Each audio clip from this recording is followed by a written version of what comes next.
अस्सलाम वालेकुम। इस वीडियो में हम बात करेंगे प्लियोमॉर्फिक एडिनोमा की। What is a pleomorphic adenoma? It is basically a most common form of salivary gland neoplasm, और ये usually 60% of the time parotid gland के लेवल पे होता है, और लेस कॉमनली ये सबमैंडिबुलर ग्लैंड के लेवल पे भी हो सकता है। What is pleomorphic adenoma? It is basically a benign tumour which consist of mixture of ductal, myoepithelial and mesenchymal sales, और इसीलिए इसको हम मिक्स्ड ट्यूमर भी कहते हैं क्योंकि इसमें हमको हिस्टोलॉजिकली एपिथेलियल सेल्स भी मिलते हैं, मायोएपिथेलियल सेल्स भी मिलते हैं, और मेसेनकाइमल सेल्स की प्रेजेंस भी मिलती है।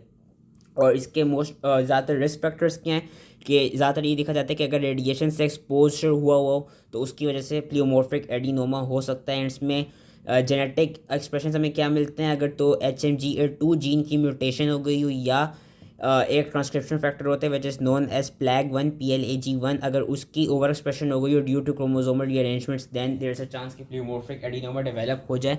तो इसकी हम मोस्ट इंपॉर्टेंट मॉर्फोलॉजी पे बात करते हैं। प्लियोमॉर्फिक एडिनोमा का यह रखना है कि ये जो बिनाइन ट्यूमर है, ये अगर बहुत भी गया तो हद से ज़्यादा 6 सेंटीमीटर के लेवल तक, ये 6 सेंटीमीटर की डायमेंशंस तक की ये ग्रो करता है। बहुत रेयर है कि ये 6 सेंटीमीटर की डायमेंशन से ज़्यादा आगे जाए, मतलब इट इज़ वेरी रेयर कि द जो जो प्लियोमॉर्फिक एडिनोमा है, that it is very rare for it to exceed 6 centimetre in dimension. इस तरह ने यहाँ पे दिखाया हुआ भी है। ये एक पैरोटिडेक्टमी आई वुड से, हाँ, पैरोटिडेक्टमी का एक स्पेसिमन है जिसमें पैरोटिड ग्लैंड को रिमूव कर दिया गया। इसमें हम देख भी सकते हैं कि जो ये वाला है ये सारा वो है प्लियोमॉर्फिक एडिनोमा हुआ है, वेरस यहाँ से ये नॉर्मल है। और हम यहाँ से इसकी मॉर्फोलॉजी में देख सकते हैं, इसकी मॉर्फोलॉजी में हमको नज़र भी आ रहा है कि ये जो होता है प्लियोमॉर्फिक एडिनोमा जो होता है, it is well circumscribed and it is well, ये कहते हैं, it is well demarcated and it is also rounded. It presents as rounded well demarcated masses that rarely exceed 6 centimetre in greatest dimensions. और इसका याद रखना है कि जो इनकी ग्रोथ होती है that is expansile in nature and it also produces protrusions into the surrounding gland. And ये यूजली इनकैप्सुलेटेड नहीं होते, लेकिन अगर तो ये इनकैप्सुलेटेड हो दैन ये, अगर लेट सपोज ये पैलेट के लेवल पे फॉर्म हो रहे हो, then there is a chance कि इनकैप्सुलेटेड हो जाए, वरना यूजली इनमें कैप्सूल की फॉर्मेशन इतनी नहीं होती है। और जो इसकी कट सरफेस होती है, इसकी हमें कट सरफेस कैसे नज़र आती है, इवन तो यहाँ पे जो हमको कट सरफेस नज़र आ रही है वो हमको येलो वाइट इन मिक्सचर नज़र आ रही है, लेकिन यूजली जो प्लियोमॉर्फिक एडिनोमा की कट सरफेस होती है, जो इनका कट सेक्शन होता है, it is grey white in nature, grey white in colour with myxoid and blue translucent areas of chondroid stroma. Chondroid का मतलब है cartilage like stroma, that the cut surface is grey white with myxoid and blue translucent areas of cartilage like stroma.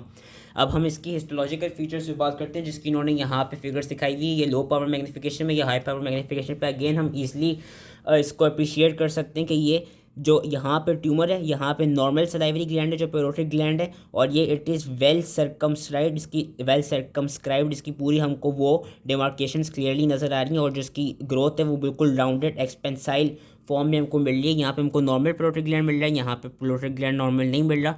तो जो इसकी histological वो features होते हैं उसमें हमको epithelial elements मिलेंगे which would be resembling ductal cells or myoepithelial cells, and these ductal cells or these myoepithelial cells will be arranged in form of ducts, in form of acini, in a form of irregular tubules or in a form of strands or sheets of cells। यहाँ पे जिन्होंने दिखाया हुआ है, जब हम इसको high power magnification में किया तो हमको ये जो मायोएपिथेलियल सेल्स और एपिथेलियल सेल्स जो मिल रहे हैं ये हमको उसकी फॉर्मेशन में मिल रही है। They are arrange in form of ducts, ducts की फॉर्म में मिल रहे हैं। लेकिन याद रखने की ज़रूरी नहीं कि डक्ट्स की फॉर्म में भी हमको इस तरह की छः तरह की अरेंजमेंट्स मिल सकती हैं कि दीज मायोएपिथेलियल सेल्स और these ductal cells they could be arranged as ducts, और they could also be arranged as acini, as irregular tubules और एज स्ट्रैंड्स और शीट्स ऑफ सेल्स। एंड ये जो एलिमेंट्स होते हैं, ये जो मिक्सॉइड और एपिथेलियल एलिमेंट्स जो होते हैं, these are typically dispersed within a background of loose myxoid and hyaline tissue containing islands of cartilage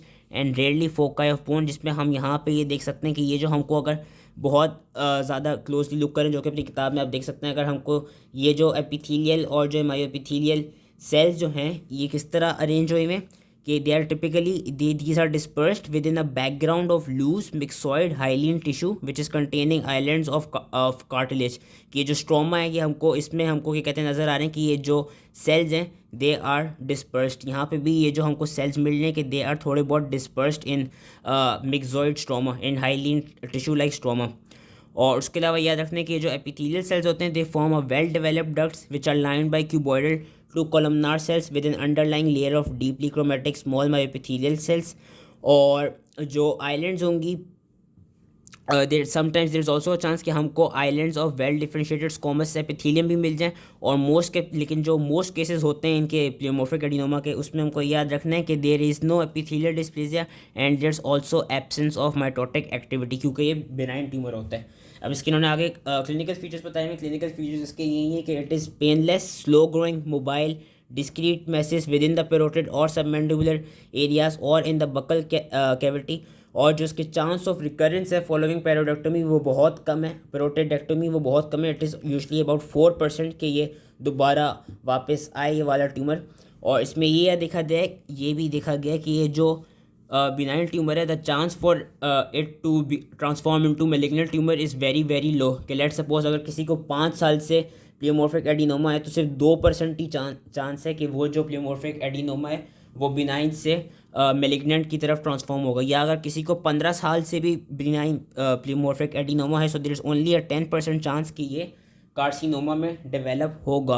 लेकिन इसका याद रखने कि अगर तो ये कार्सिनोमा में डेवलप हो जाए तो इस कौन सी तरह का कार्सिनोमा ये कराएगा, ये यूजली एडिनो कार्सिनोमास कराता है या अनडिफरेंशिएटेड कार्सिनोमास कराता है, which are highly infiltrative and they may also completely replace the precursor lesions.